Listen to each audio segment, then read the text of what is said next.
Hello and welcome back to Paddling Pool 228. I am Pat here with Bio, and here we are at Winners Finals, Oro Jackson versus Exorcism. Bio, are you ready to watch some Splatoon? Oh no, yeah, and especially coming here into the the latter half of this honestly pretty special paddling pool with our double elimination format. It is going to be really exciting to see how these teams start building up all the way to the climactic grand finals. But like you said, we are going to move in straight here. Splatten's on Manta Maria between these two very, very strong teams. And yeah, it seems that the lobby is full there already, and we'll get right into it. I'm really curious to see how these two play this map. I personally have some experience on this map, especially with the new Sendu queue system that's been out. I've been playing this map quite a bit. So I'm curious to see how these two teams are going to make their very interesting compositions work. Oro Jackson with, of course, Yoshi's signature E-leader and then some pretty standard picks. But Exorcism actually coming out with a 96 deco. Kraken, of course, is a great option on this map, but even then we still have seen the weapon fall off quite a bit since its introduction with these new seasons. So it is pretty interesting to see how Exorcism is going to bring it out, and actually they are going to start coming out strong with one pick, but they're going to be quickly finished off with a swift wipeout from Oro Jackson. Yeah, Oro Jackson with such a strong opening, and look at that, Zenith is already deep onto the ball of Exorcism. Exorcism are going to stop Zenith right there, but Romano is continuing that offense, keeping things there. And Oro Jackson, they are pushed so far, they can afford to lose the fight and still get back in before Exorcism gets anywhere near the zone. But they're not losing the fight, so it doesn't even matter right now. Promado still there, and the Ori looking to get near the zone, but here we have the backline defending and making sure that everything stays there. We are 15 points away from a very, very quick KO by Oro Jackson, and it doesn't look like anything else is going to happen. Yeah, that's the danger of splat zones. If the team that has the zone can get really far into your base, they are not only in very active fighting and can keep you blocked out very well, but even if they lose the fight, they have so much space under their belt that they can come back and still not having lost zone. That's the danger of this mode. It's so aggressive once you have zone that it can be kind of difficult to get back in if the other team plays their cards right, which we saw Oro Jackson do precisely. And that is going to be game one going to them. And that's a pretty tough game one to come back from, let's be honest. But Exorcism, they have the opportunity to get a counter pick, and maybe like Manta Maria really wasn't a map that they've practiced. I mean, you just said that you barely practiced until Sender Q came around. Exorcism, they have the opportunity to go to a map where they have the upper hand. Plus, again, you don't always expect to see a composition with an E-liter and a wiper and this aggression that Oro Jackson is able to have, even though they have such a slow weapon as the E-liter. That's not something you're used to, and that's always something that's going to take some time. And going to your counter pick is going to allow you to at least give yourself a fighting chance, provided you get the mental reset and are able to go and go back in the game. Oh no, yeah, for sure. Exorcism is really gonna have to adapt if they want to bring this back, because Oro Jackson was showing themselves to be extremely strong in that first game. But regardless, we're gonna see if Exorcism can get some redemption on this game too. Clam Blitz on Scorch.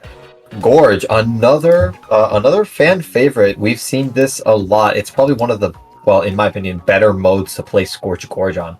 So I do expect that these two teams have quite a bit of practice on this map, and if anything, it'll allow, honestly, Exorcism's 96 deco to shine, which I can see why, which is the main reason why I can see why they chose this counter pick. That Kraken is going to be great on a Clan Blitz. Of course, not only for those those Kraken jump cheeses, but also just for the raw amount of space that it can make in mid and when you're pushing up the basket. But we are going to be seeing no switches come out on either side. Both teams sticking to their guns.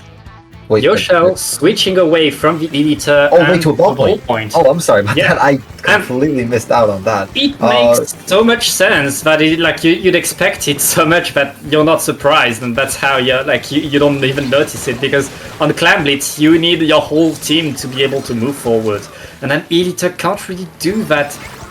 Yoshel did get the long range pick, and that's almost a Clan. Oro Jackson looking to attack right now. It's going to be defeated though, so Exorcism back on the defense, trying to get back into mid. Both of our teams are much more even than they were in that game one. No, definitely. We're seeing them actually have a really nice back and forth dynamic here in mid, but it is going to be quickly broken by Exorcism's Kraken. Manages to pull off one, gets 2 picks, tries to camp the jump, but it is going to be evened out by Yoshel's Inkjet. Gets 1 and keeps Exorcism from building up too much momentum. But just as I say that, they start getting some great advantage states here in mid, but they're not moving fast enough, and Athen barely lives the onslaught from Yoshel, but Yoshel is just not giving in and holds the ground against Exorcism. And now, with all the momentum that Exorcism seemed to be pulling off, it's just going to be totally turned off by Zenith's 2 picks, almost the 3rd onto Athen. And just like that, the tables have turned extremely quickly, and Oro Jackson have a strong push setup. Yeah, and Zenith is going to open the basket, get some point for Oro Jackson. 2 down though for Oro Jackson. That could be a very short-lived push if Ori is able to get that flank, get these picks. But no, Oro Jackson just defends the enemy basket. And now they're past the 50 marks, and they are still scoring. They have the numbers advantage now. They're in such a good position, and just 4 more clams, and that would be a KO for them. They get 2 extra picks. Zenith is still in there, being such a nuisance, and just 1 more clam. If they get that 1 more clam, they get it. There is nothing to stop them. And that's 2-0 for Oro Jackson. Exorcism, they managed to hold themselves. They managed to beat that game and be even until they really were not. Wow, honestly, that Oro Jackson switched things up so incredibly fast. I mean, it was, it was just one moment at the beginning of the game we saw Exorcism come out on top in that opening, pretty long out skirmish, but they did come out on top regardless, and we saw them getting ready to set up a push, but just the coordination brought upon by Oro Jackson's members, we saw Yoshel do a great job as a backliner, keeping the entirety of Exorcism away. Zenith, of course, getting their signature aggressive plays with the wiper, pulling them off, and before we even knew it, they already had the basket open and were driving down those points really quickly, and yeah, they just got a 100-0 straight knockout, and Oro Jackson is proving themselves to be really, really strong right now, and Exorcism now are hinging on Oro Jackson's match point. They need to make something happen, and they need to make it happen now, because in this best of 5 set, they need to now set up for a reverse sweep, which, based on how Oro Jackson has been playing, is going to be really difficult for Exorcism to pull off, unless they bring out something new that they feel confident that they can do well with. And this map may be a great opportunity for them to do so. Rainmaker on Undertow Spillway is well known for being extremely volatile and pretty forgiving for some unorthodox strategies, which, in my opinion, Exorcism could really benefit from right now. I'm scared, Bio. I'm scared. On the last game, Oro Jackson, there was some point where Exorcism had some momentum, was starting to get something, and Oro Jackson really managed to nip that in the bud.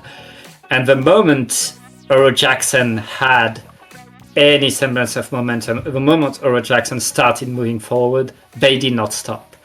And if Exorcism don't find a way to completely keep that from happening, that's going to be the same game that we saw on Clan Blitz. So it's really like Exorcism, it's now or never. You have to find a way to stop what Oro Jackson is cooking. And it's not going to come from a comp change. And honestly, I don't think it's a team comp problem. It really is a dynamic problem. It really is a coordination problem. It really is like go as fast as you can and have the right plan, the right positioning. And Oro Jackson so far has gotten the best of Exorcism, but let's see if Exorcism is able to revert that. Yeah, but it is looking difficult for them. 3 down already. It's only the 96 Temple alive, and Oro Jackson already beaming it onto the left side with that tactical. The tactical makes these pushes so fast, especially for the Rainmaker carrier. The Liche is going to be coming out with the Kraken, pairing it up with the Tri-Strike, going for it, but Kraken doesn't work on Grace. That's a great play from Oro Jackson, going on those Grates to nullify the Kraken, but it's not going to be quite enough. They do lose the Rainmaker. Ori is the last one alive. They don't see the jump, but they are honestly just better. They managed to get another 2 picks onto Oro Jackson, and Exorcism now have a pretty nice defense that they meant up and are now establishing themselves in mid, getting a lot of picks actually. Ori just going ham, getting several picks, opening up a ton of space for their team to move forward, but it's still not enough, and Oro Jackson just keep coming back with that tactical. They don't stay down, and once again it is Exorcism 3 down, delayed wiped by Oro Jackson, and they couldn't even get past the 96 mark. Yeah, Oro Jackson is back on the attack. Kotaro grabbed the Rainmaker and is now moving forward with it. And we are back to Oro Jackson at the checkpoint. Like, they managed to get at the checkpoint without any resistance until then. Like, Exorcism only ever has been... Oh, what? What? I thought they'd stop it, but like, Kotaro just with the moves and the dodges and the... just get... Okay, well, that was Winners Finals! Yeah, congratulations to Oro Jackson for securing themselves a spot in Grand Finals, and yeah. Okay. Okay. We gotta be honest here, folks. We don't really know what to say.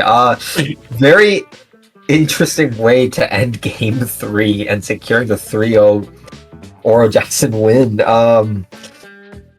Very interesting interaction with that Kraken. Kind of left me speechless. I mean, like, Ori with a bucket did such a great job of keeping things alive on that first push by Oro Jackson, and then that happens. Like, that's how it ends, I guess. Well, we're going to go to a short break, and then we will show you a little bit of losers bracket as soon as we can. Don't go anywhere.